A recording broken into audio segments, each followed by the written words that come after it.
Welcome to everybody. It is great to see you all on our Scholar Series. This is where we continue to encourage you to apply for scholarships. We share with you the scholar experience and the ripple effect that they've had as a direct result of this wonderful scholarship.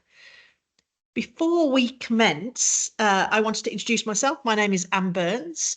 I am the chair of scholarships at Chief Executive Women. I'm also an executive coach and the founder of Triumph and Adversity, which is a business that helps and coaches exceptional leaders. So that is me. We've got about an hour together and we have a number of guests who will share their experiences and their wisdom with you. And at the end, we'll have an opportunity for Q&A, although a number of people have already sent me a list of questions. So I hope we'll get through all of those. But to start with, I just want to leave you with one thought. CEW exists to really empower and enable women leaders, and for them to take their seat at every decision-making table in this country. Fundamentally, your ambition is our mission, and scholarships is a great vehicle to enable you to access some of the most incredible programs across the world in organisations like Harvard and Oxford, or indeed great organisations here in Australia, from Melbourne Business School right the way through to CEW's own programs. So with that, let's jump in. Okie doke. I would first like to acknowledge the traditional custodians of the land upon which we meet. I am sitting here on Gabor, which is the Aboriginal name for Mount Macedon in regional Victoria. I'd like to pay my respects to elders past and present, and also to let you know that CEW celebrates the diversity of First Nations people and their connection to land, water and community, and the leadership particularly of First Nations women in those community. And we extend that respect to Aboriginal and Torres Strait Islander people in our community and those attending today. So with that, I am going to jump in. Firstly, I wanted to introduce you to Christina Tonkin, who from ANZ, and this is the fifth year that she has been able to support us in this sustainability scholarship. She's the Managing Director, Corporate Finance for Institutional Banking at ANZ. We are incredibly grateful for her leadership and her support, and she really was fundamental in helping us get this very important scholarship off the ground. So Christina, some thoughts from you to kick us off. Okay, Anne, well, thank you very much. I am Christina Tonkin. I'm from ANZ.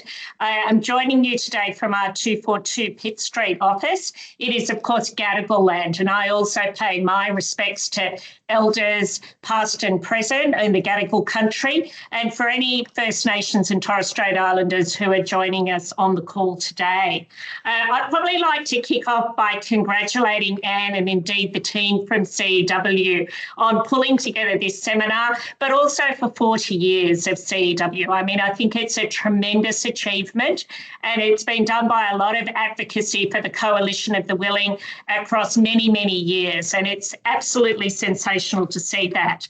ANZ, of course, is an important partner of CEW, and indeed I personally have been engaged as a CEW member for about a decade now. And of course, ANZ does play a role in being a sort of thought leadership partner for CEW.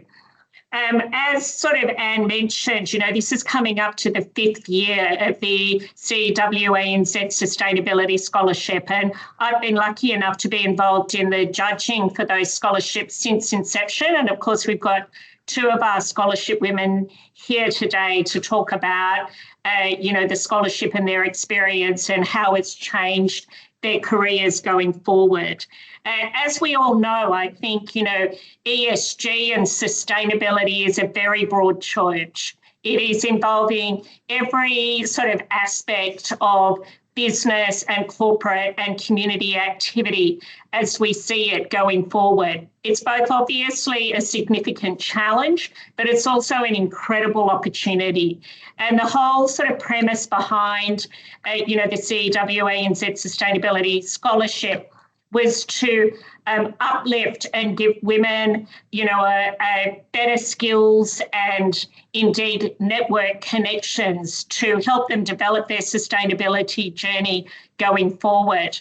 Probably unlike some of the other scholarships, rather than sort of coming up with a program and asking people to apply for that, it was really done where the nominees sort of selected what kind of programs would be beneficial to them in their journey. The reason being of the sort of complexity and breadth of kind of skills required in order to, embed ESG thinking right across the board. So it's been a very successful program. We've had a range of great women who've been awarded the scholarship across all different areas, from large corporates to not-for-profit, from academia to more sort of governance related to more business opportunity. I'm looking forward to the session today to hearing from some of those women about how it's changed their lives, and I'm looking forward to the next round of the scholarship program, which I think we're out there at the moment, and the next round of applications closes on the 5th of September. Wonderful. Christina, thank you, as ever. Passionate. And we love that, and we really appreciate your passion to help us in this scholarship. So before I introduce our first scholar, I just wanted to remind you of why are we doing this scholar series. This is the second in a whole series that we're doing to give everybody the opportunity to explore what is the experience like of being a scholar, not only from the how do you get the guts up to apply and just see what happens, all the way through to what happens next. The second thing is we want to illustrate the impact, that ripple effect that I touched on before. There is nothing more extraordinary than a woman when she comes back from these scholarships, fired up, passionate about her mission and her purpose. And you see that at every decision-making table. And then finally, just really to inspire you, I've been out on LinkedIn, stop scrolling, take a good look, just apply and see what happens. So that's really the purpose of these scholar series. So with that, let me introduce Mariana O'Gorman. So Mariana actually was the inaugural scholar of this scholarship for sustainability. That was back in 2021. She's a non-exec director of the Australian Renewable Energy Agency and Samwell Corporation. There you go. It was 2021, which seems like forever ago, straight out of COVID, that was.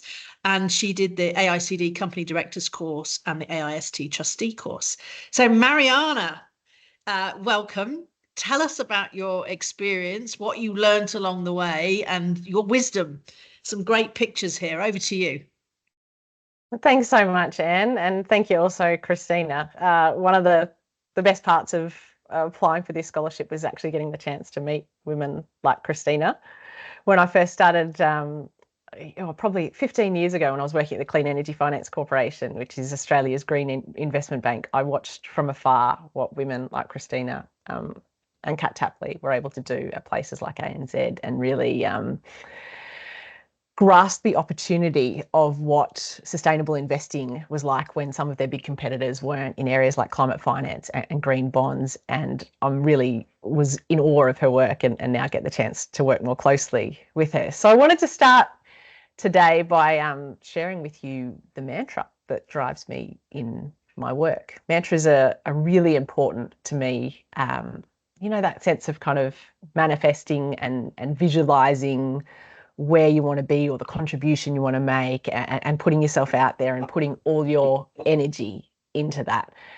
And I've got 3 little kids, or they're not so little now, a 10-year-old, an 8-year-old and a 5-year-old. And the mantra that we've got in the laundry that everyone can see is, where were you and what did you do? I've spent my entire career since I left uni working in energy and climate. And I've studied climate science for a long time, and I've got a really good picture in my head of what our country looks like in 2050.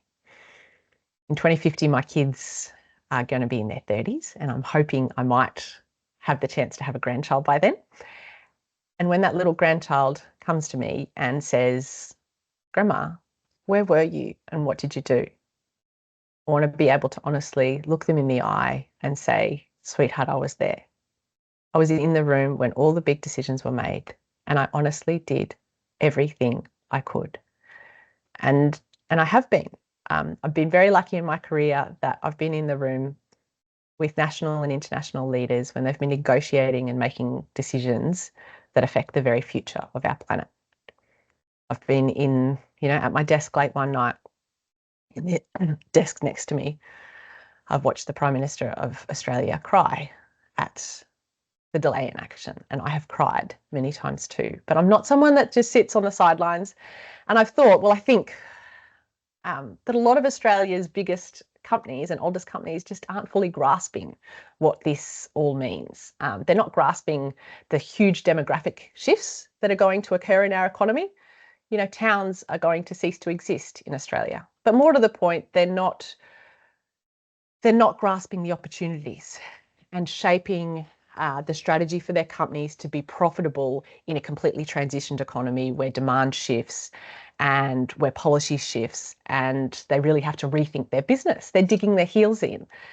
And I think a lot about that. I think a lot about the future of our economy. I'm really lucky that I've got all my girlfriends from school. I've got 7 girlfriends that I went to school with, and I'm still really close to them. We're going to catch up for dinner tomorrow night. And their idea of relaxing is they have a glass of wine, they watch MasterChef, and they sit there and they text each other. My idea of relaxing is a little bit different. I get up at 4 a.m. every morning and I push my body. I love nature, so I get out, I swim in the ocean, I hike in the rainforest, I cycle up hills, I run, I do anything to get the blood flowing.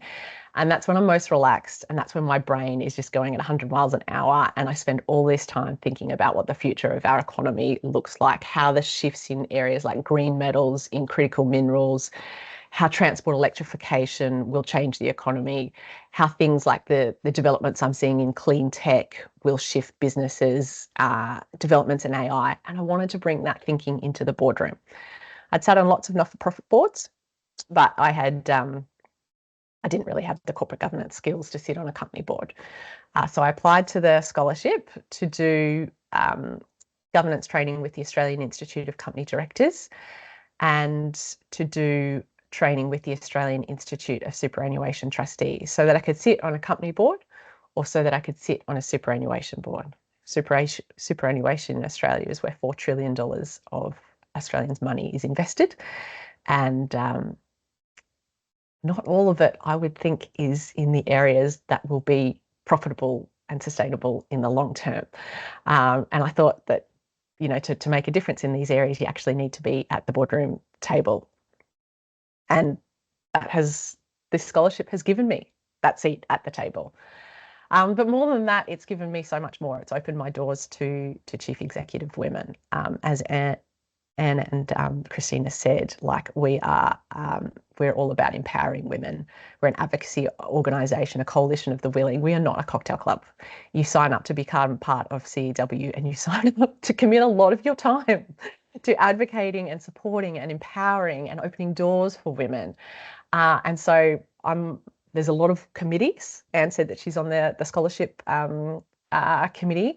A lot of the women are expected every year or a couple of years to be part of these committees and really leading and championing change. So I'm part of the policy and advocacy committee, and I work with a bunch of sensational senior executive women, and we talk about how we can shift and shape policy that affects things like early childhood education, paid parental leave, the gender pay gap, women's economic retirement, women's economic security, women's leadership, women-led businesses, and how we can make a contribution and we can advocate for those areas.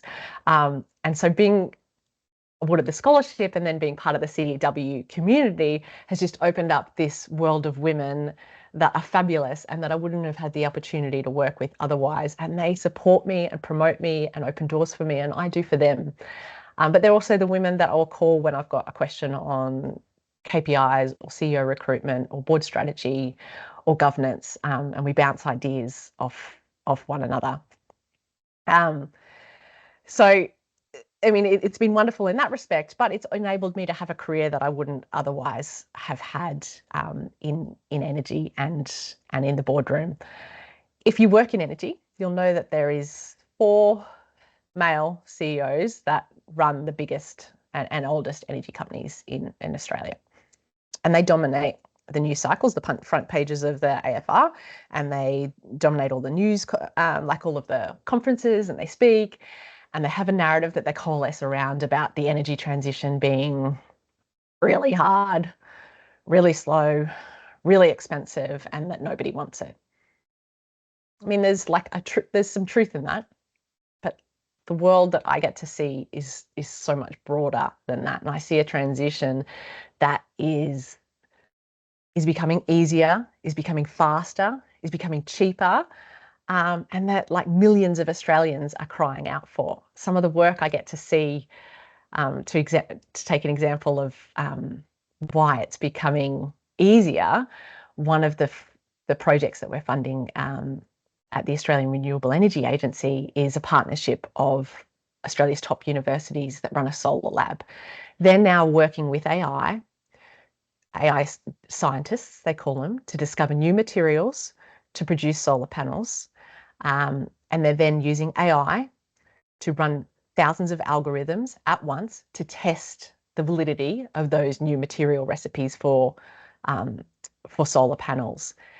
They've been doing this type of material discovery and testing for years and years. That's why Australia's at the forefront of solar. But the innovation that used to take years is now taking weeks. So it is becoming, there is so many things that are becoming easier.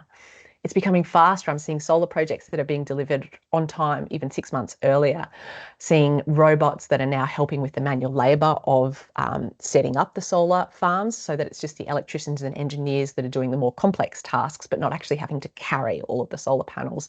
And they can robots that can automatically put all the stakes in the ground that the solar panels sit on to roll these things out much faster. In places like China, like Australia's a world leader in how much solar we have on rooftops. Nowhere else in the world has as much solar on rooftops as us. We're a world leader, yet in China, they are installing in 2 days what we install in 1 year in Australia. I mean, talk about a fast transition. And it's becoming cheaper. Batteries are now becoming, they're like 20% cheaper last year, and that'll happen again this year and next year and the year after. And this year we'll install more solar, we'll install more household batteries than we ever have before. And it's becoming, it's popular. There's millions of communities that are really crying out for it. Communities that are at the end of a power line, and when something like Black Summer happens, they get cut off because there's just one power line that goes in and out of their community. And we're looking at, they're getting renewable islandable microgrids so that when that power line gets cut off, they can still have power. I mean, think of Black Summer. They weren't without power for just a couple of days or a couple of hours. It was like weeks when it was sweltering hot. Everyone was being told, to shut all your windows and stay inside, and they have no power. Remote communities that have relied for a long time on diesel, and when it floods, they are cut off not for hours but for weeks from the diesel coming in, and they're getting these renewable microgrids as well that will enable them to have energy security for the first time. I've seen coal-fire operators that are building wind farms with the types of local knowledge that no international developer has. Coal miners that are developing batteries and starting to get a new life on some of these power stations. And they're starting to tell their nephews and their nieces, come and work at the power station. There is a long future here for you, and there is a future life for this power station. It's just incredible. And so I spoke about, being vulnerable and manifesting and, putting out your ideas and where you want to put your energy into. So I'll be vulnerable with you now and say, the thing I'm working on manifesting at the moment is I want to get up at the press club, and I want to, just like those 4 CEOs do, I want to talk about what I'm seeing and how magical and what a future economy could look like, and paint that picture that is completely different to the narrative that everybody keeps talking about being too hard and too slow and too expensive. But before we wrap up, I just want to give one piece of advice and ask for one favour. So the favour is for any of you that are on the call that are CEW members or are past scholars. Every year when the scholarship comes up, I think about 3 or 4 women in my network that are absolutely amazing, and I reach out to them. I say, I think you should apply. I think you would be amazing. I'll be your referee if you do. So asking a favour, can you think of 2 or 3 women in your network and do the same thing? And if you're on the call because you're seeking advice about applying for a scholarship, Kathy McGowan is somebody I'm a bit of a fangirl of. She's the former member for Indi, and she kind of started the independent movement. And her words are, if not you, who? If not now, when? Thank you. Very good. Thank you. Thank you very much. Fantastic. I mean, I can just hear, listening to you, the ripple effect. I so want to see you at the press club. We have to figure out how to make that happen. Seriously, we've got to make that happen. But you can just hear the ripple effect and your ambition, and we've got some time for questions at the end. But just in this moment, I would like to ask you one question, which is, was there a moment on the course that you did? Was there a moment that you just went, I can do this. I can make that manifestation happen. I can make this future. I can see this happening. Was there one moment, or was it the whole thing? So soon after I did the scholarship, I got asked to be in a boardroom, and I probably fumbled my way through the first few board meetings and did. Yeah, and I had some very gracious people around the room who let me stumble. But as that work started to happen, this was at Stanwell, which is an energy generator, and it had 2 coal-fired power stations when I started. I started to, there started to be a moment there where I thought, like, I'm thinking all the time about, 20, 30 years, and I can help you guys position yourselves to be profitable, to keep your 1,000 workers, to provide reliable energy, and like, this is solvable. And if it's solvable for you, it's solvable for every energy company in Australia that's digging in their heels. And if it's solvable for Australia, one of the biggest coal producers in the world, it's solvable for the Polands and South Africas and all of the other countries that are. So was there one moment? No, but gradually I could envisage and see, and I'd like to say bring people along with that vision, but I don't know. I'm not in there. Definitely. Mariana, thank you for sharing that with us. Thank you very much. Let's go to Emily. Hello. So, where are you? Can I see you? Can I see you? There she is. Yeah. Emily Antonio, General Manager, Sustainability and Environment, Brickworks Building Products, was the winner of this scholarship in 2023 and went to the Wharton Executive Education Program in the US. So, Emily, share your experiences with us. Yeah, thank you so much. So, over the last 25 years, I've been in corporate sustainability across building products, waste and retail. So Boral, Veolia, Woolworths, and since 2018, Brickworks. So I'm coming from a bit of a different perspective to Mariana, about more in the trenches and working through those day-to-day decisions, so almost from the bottom up there. So since 2018, our team here at Brickworks, we've delivered a 45% improvement in sustainability. We've earned top ESG ratings from Sustainalytics and MSCI. But this story is about how we're changing the culture and really integrating that into the way that we do business. So even though we're really happy with what we've delivered, we're at a real crossroads. So I suppose that's touching on Mariana's point before about where businesses are really needing to grapple with these very difficult concepts.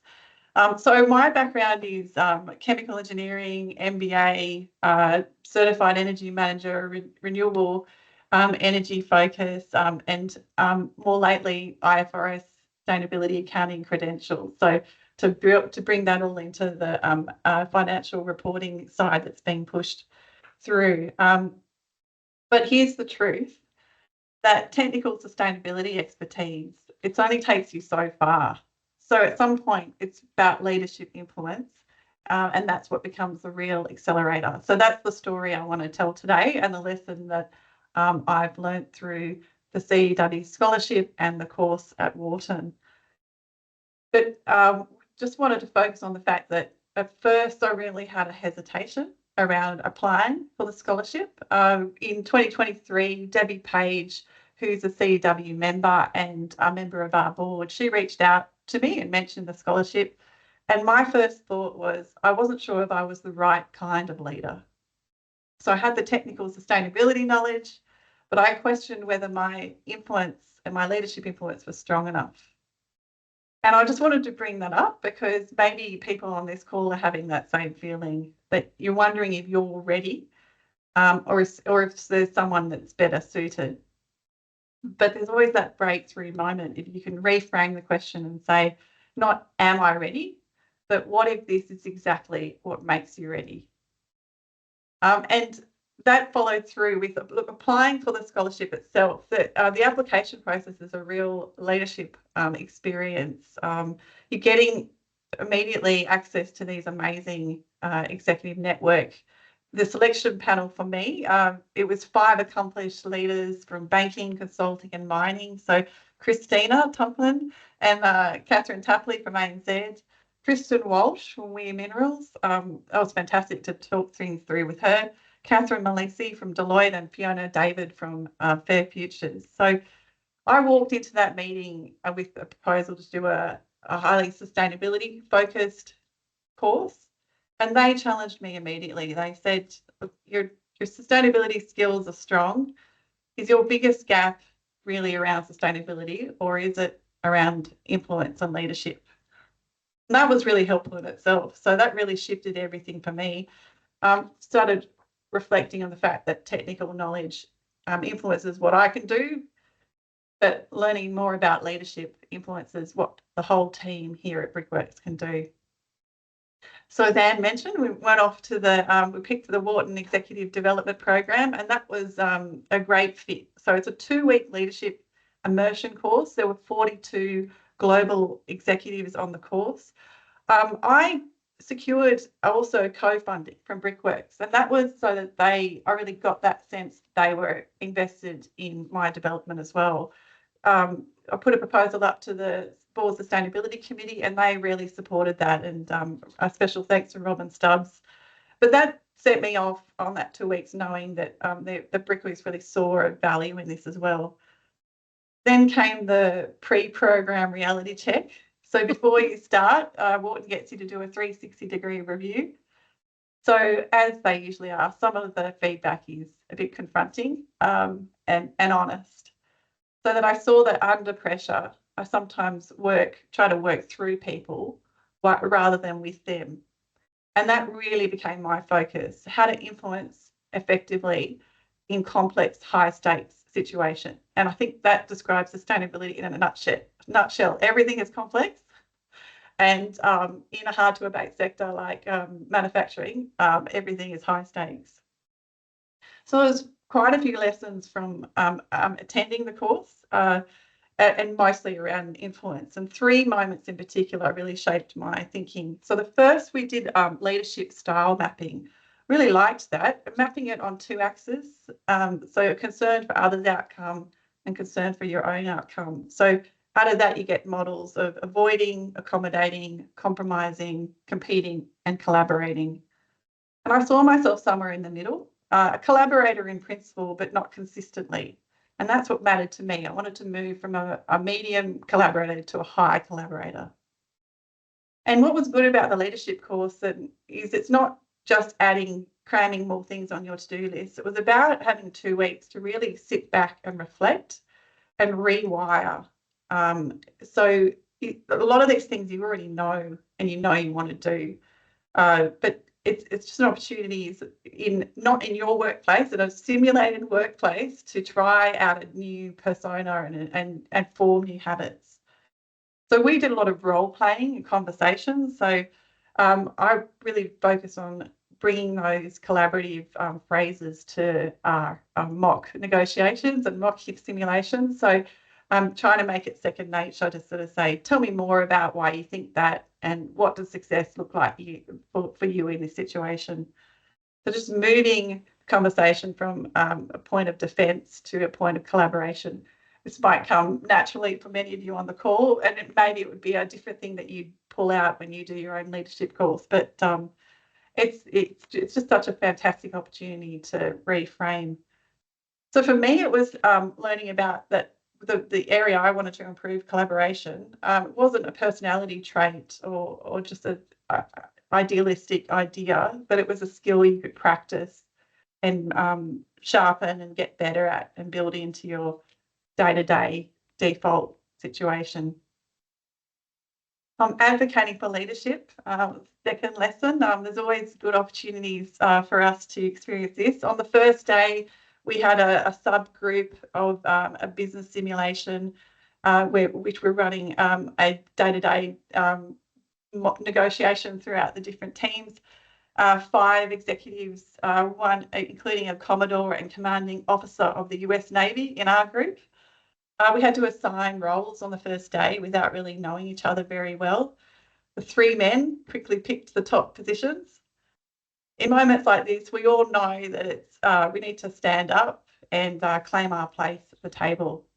So I set out my reasons for clearly and respectfully why I'd be a great chief operating officer, and asked directly using my collaborative skills. It seems to me I could be a very good fit for this position. Would you consider it? The result was immediate. I remember a bit of a hush in the room, but the group listened and agreed, and I secured the role. So that was really fantastic. So I had a really active role in the simulation throughout the 2 weeks.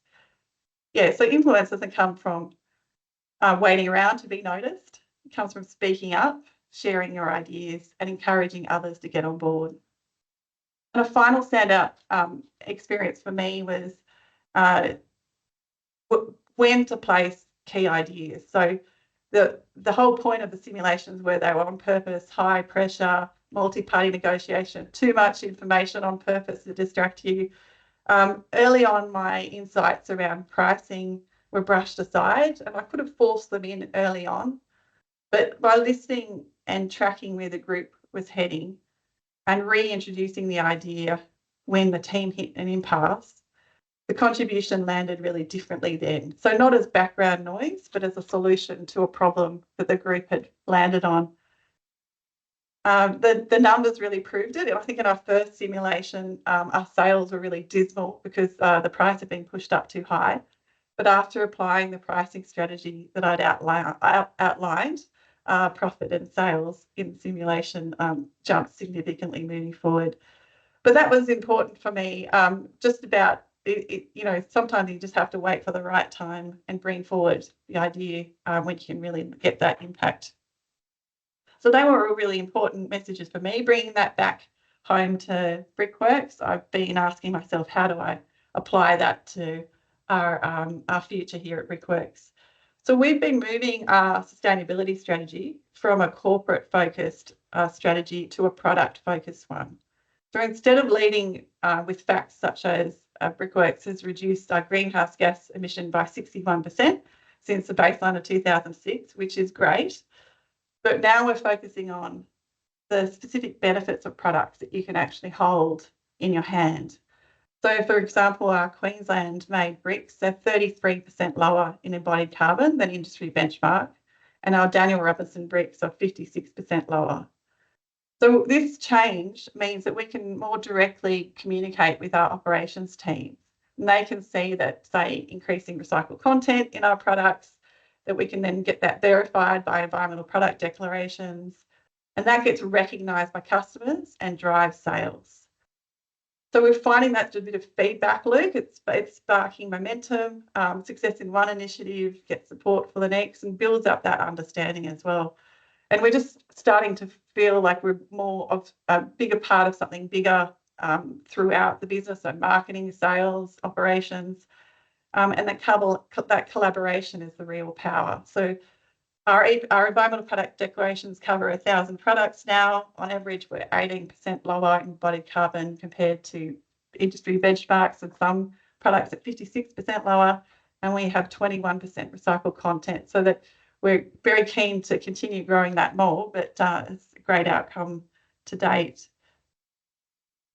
We also, just taking that collaboration though into about how our products are used is been so beneficial. So we're moving towards just providing that information like environmental product declarations to working with our customers and trying to provide hands-on support. So it's quite difficult to use all this information in sustainable design. And we have a few really useful models that we're sharing with customers now. So we can show that our bricks can offer a 9% improvement in energy efficiency compared to lightweight in a sort of a standard application. But if you apply solar passive design more directly, we can now bump that up to 12%. And with some of the relationships that we're developing more deeply through the collaboration, we're actually bumping that up to about 24%. Balancing that with the opportunity to learn from our customers, we want to trial a whole range of new lower embodied carbon products.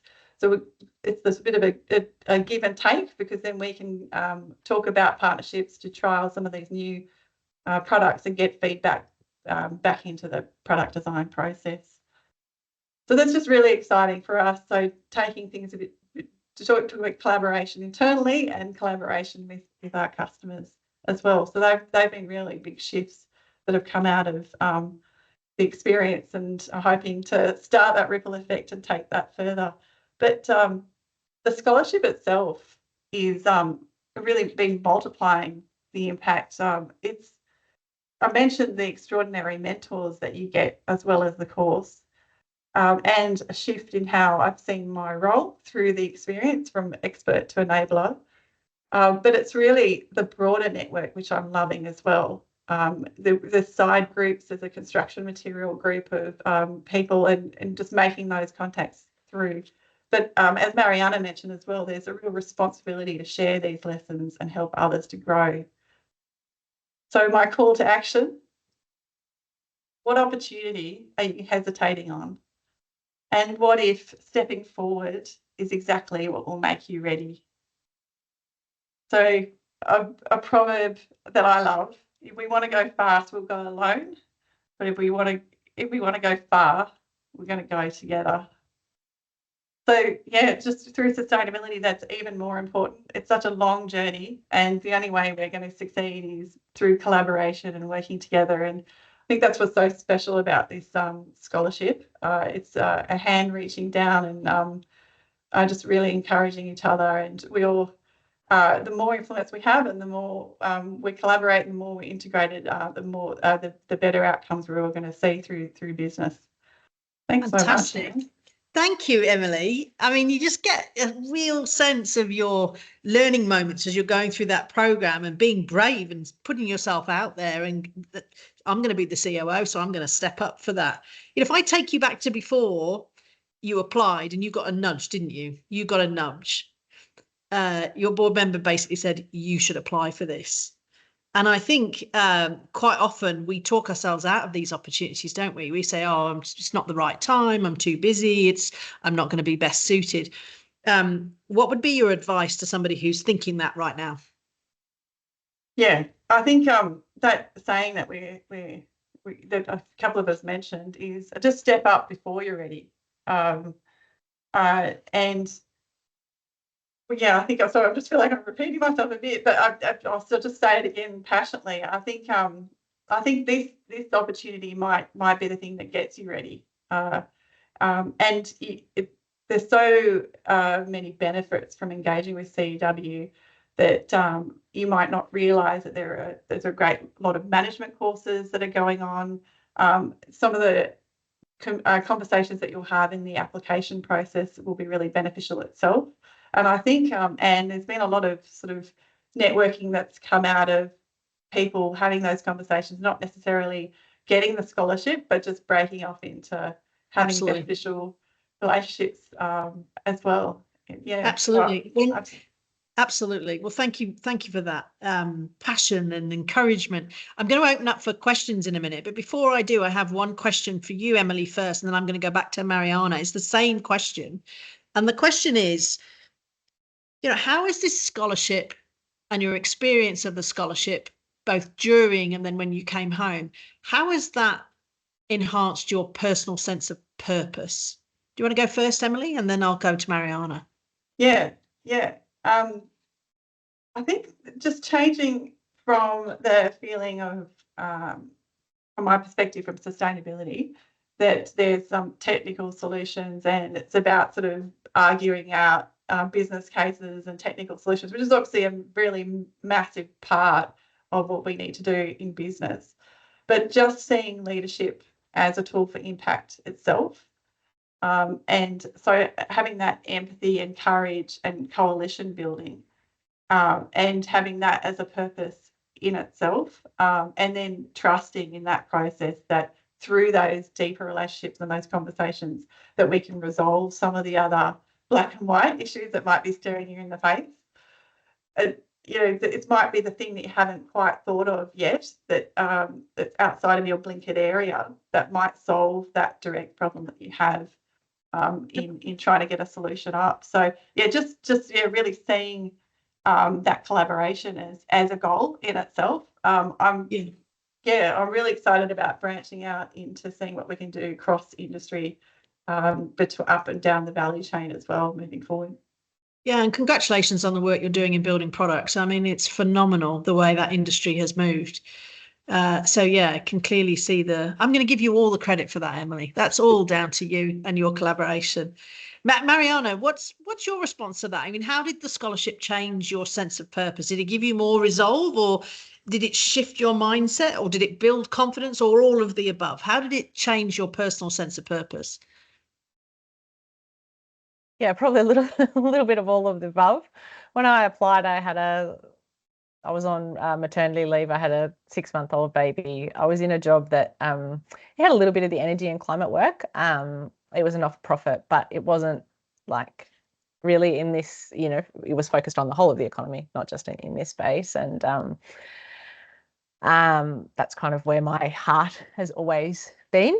And when I was given the opportunity, I thought, that's where my heart's been and what I've been thinking about and what I want to do, but didn't really have the platform to be able to do that and to take the seat at the table. And now I feel like I hold my own in any company boardroom, and brilliant. I intend to do so. That's brilliant. I loved your mantra in your laundry. Where were you and what did you do? Fantastic. And you can say, sweetheart, I was there. I loved that. I loved it when you talked about that.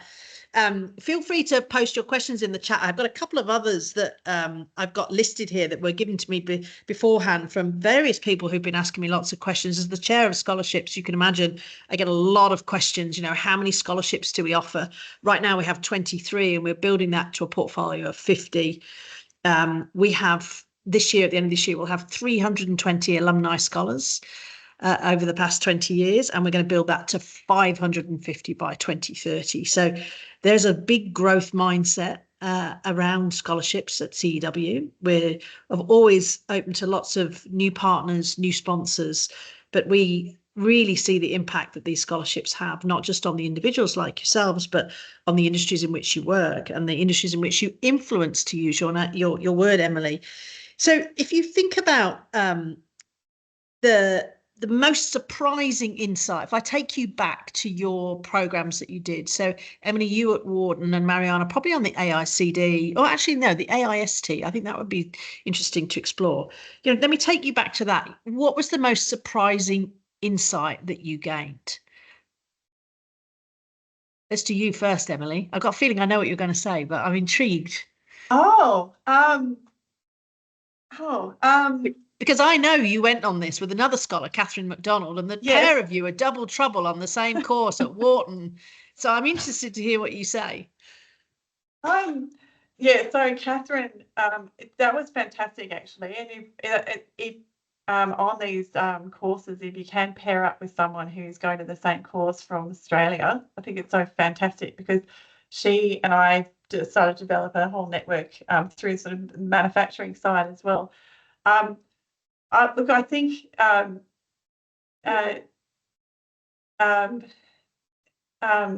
sorry to hesitate there. I don't know if surprised. I think the word surprising is throwing me a bit.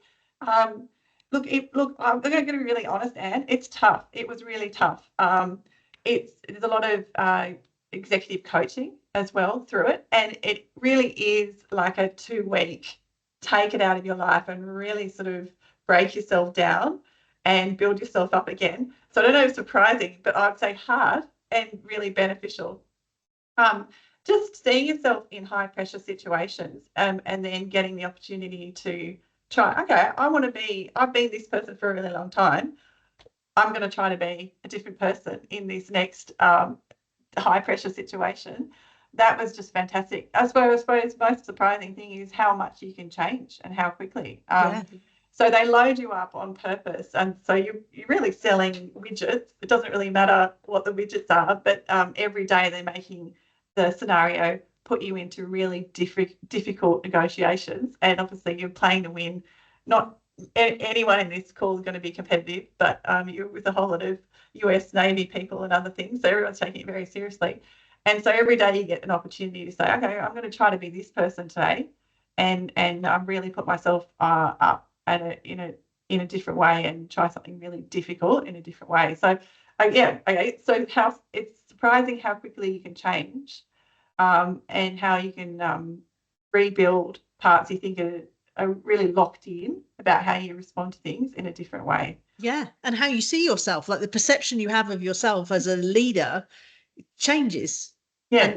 And honestly, you go on these programs that they should be hard, they should be transformational, don't you think, Emily? You think it should be? Yeah, there was a little bar at the top of the dorm that we were all in. There was some nights there was more drinking than others. Let's quickly transition to Mariana. What was the most surprising insight for yourself?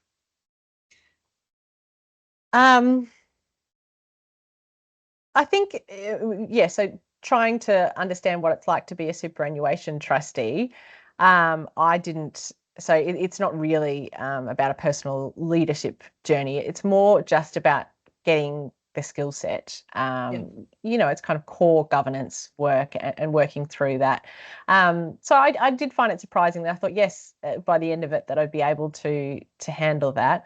But they're probably the most surprising thing is I was the only one asking any questions about sustainability. It just wasn't a focus at all. And it's an issue for all companies, but like really an issue for superannuation, because superannuation, for most people is something that will come to fruition in 30 or 40 years' time. Of course. So you want to be investing not for the economy today, but the economy for 30 or 40 years' time. And, it was a small group, but I didn't get the sense. And, I did a lot of work understanding what all the skill set of all the other superannuation trustees across Australia are, how they got to become on those boards and what they brought. And I think it's a big gap given how much these demographic shifts will change where Absolutely. our $4 trillion in capital will go, and something I thought about a lot. Well, I'm glad you're now leading the charge on that. I'm going to have a look at my superannuation portfolio and see whether any of this is focused on sustainability. There's a question from Carly Waters in the chat. She says, what was the biggest surprise for you throughout the interview process itself that perhaps tripped you up and you wish you had prepared a little more? So, Emily, I remember in your interview, the panel of 5 basically said to you, you don't need any more technical sustainability skills. Why don't you do something in leadership and exec influence? What's your answer to that? Did that trip you up, or did it just redirect you? Yeah, I think that's a great framing of that. It's definitely, and I sort of flip it for a moment and say I was really touched, and I must have got a bit teary afterwards, just knowing how much thought had been put into my future by on the surface of it, strangers who thought, just that sense of care and interest and about where you might want to go, but then counter to that the insights that they were giving me that maybe I wasn't seeing immediately. So I suppose then, with that, it being a possibility in the interview process, I suppose coming into it being agile and not necessarily being fixed about the course or some specific vision, but using it as an opportunity to get a bit of feedback and get that insight into potential career paths and ways to move forward. That's actually sort of highlights what's really beneficial about even getting an opportunity to have that interview process. I mean, you could argue it's a bit of a mini, coaching session, really, to a certain extent. So welcome the opportunity and just go in with being authentic. Carly knows someone else in the construction sector that is another scholarship winner, Von Slater, who's CEO of Serenitas now, and she told us a story that on her application she just wrote, she wasn't the CEO at the time, she just wrote, I want to be a CEO. So I suppose selling that vision of all that, shooting for the stars and putting that out there is another way to perhaps not be fixed on the particular course or the particular next steps, and then getting that feedback. Okay, how do I get to that goal? That might be a way to prepare. Yeah, and I would encourage anybody who's thinking of applying for these scholarships, be brave in your choices. Don't just pick the program that you think suits you. Pick something that is really going to stretch you and transform you, as you did, Emily. Mariana, what about you? Was there something in the interview process itself that might have tripped you up, and indeed, building on that, would you have chosen a different course in retrospect?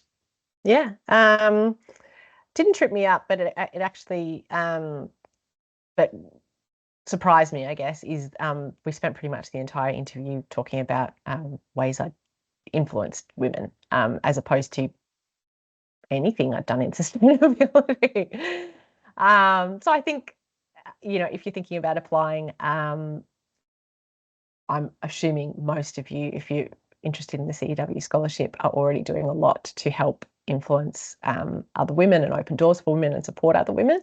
I'd been doing a lot of that work throughout my career, but I was surprised at how fundamental that was to the interview process and the application, and how much the interview panel really wanted to dig in on that. And, as I said before, CEW is a pretty active organisation, and if you're going to be a part of it, you really need to make a contribution. So I think that's probably why the scholarship committee is interested to find women that not only can be leaders in the sustainability field, but will be the shoulders upon which hundreds of women can then climb on afterwards. Exactly. Would I have chosen something different? As I said, I had a little 6-month-old. I probably did have a bit of imposter syndrome, because I thought, well, I'm not going to get the scholarship, but if I apply for something that's a little bit cheaper than the other scholarships, because it doesn't involve international travel and everything like that, they might just squeeze me in as a extra scholar. And they did. The idea with with the two little kids under 4 and a 6-month-old and flying overseas just seemed impossible for me at that time in my life. If I had my time again, I'd be going over and doing the INSEAD governance course. But what I did gave me the ticket to a career that, I couldn't ask for any other career in the world.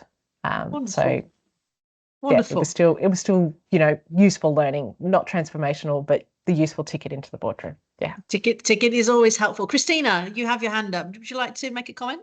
Yeah, it's really probably to make a comment. I think that having been on the judging panel every year, and I'm on the judging panel this year, is that the applications that we've got in have been super high quality, and they've covered right across a range of different backgrounds and different technical expertise. And I think both Emily and Mariana have raised the sort of key thing that the judging panel were looking at, is that this is really a program about unlocking the technical talent that individuals already have and kind of taking them to the next level in this kind of leadership journey. And a little bit like a big jigsaw puzzle, looking for the particular gaps in their current leadership journey that they're looking to fulfill, and indeed their own personal journey. So in the case of Mariana, coming back from parental leave, probably not in a position to necessarily jump on a plane, and of course it was COVID and it was different stuff there. But what would kind of unlock that talent and build on her technical background and unlock the passion, I think the resilience, the tenacity, the balanced view to influence the businesses and leaders in the particular area that she is going forward. And that's one of the exciting parts about this particular scholarship, is that it covers every industry sector at all different levels. And of course, it's part of everybody's journey. So you do get people that have come in, and ladies that have come in, that are probably looking to add to their technical expertise. And I'm not saying don't do that, but it is definitely, how do you take that to the leadership journey going forward? Yeah, for sure.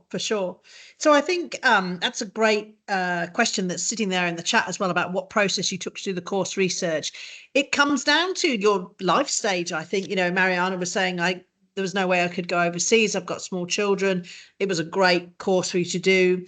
Emily, you wanted to go to Wharton specifically. I mean, I would advise you to really think about, as Christina said, what is the gap that you are trying to close?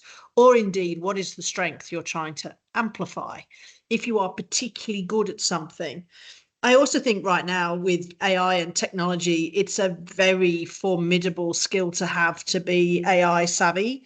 There are some amazing programs out there at Oxford Syed Business School, at INSEAD. There's a fantastic series of programs here in Australia as well. So really think about, in your process, what is either the strength I'm trying to amplify, or indeed the gap I'm trying to close.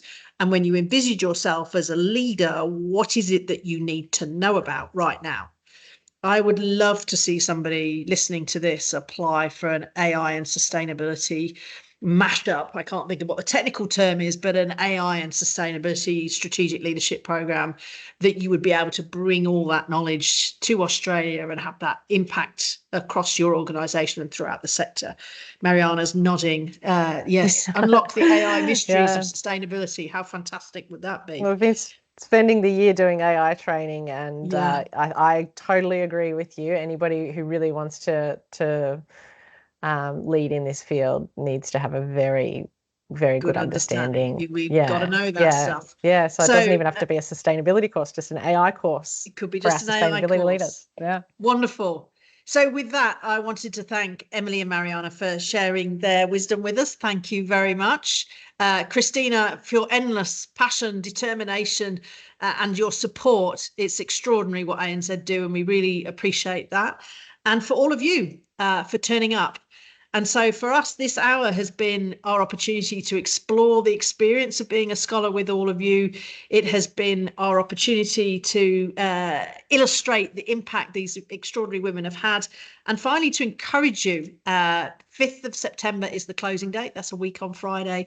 Stop scrolling, stop, panicking, stop pausing. Just put in an application and see what happens. And if you have any questions, Amanda Megan, our program manager, can help you, or reach out to anybody that you know that's either a CEW member, or reach out to us, CEW Scholarships. So with that, thank you again, and have a fantastic day. And we look forward to seeing all those applications come through. Thank you all. See you. Thank you.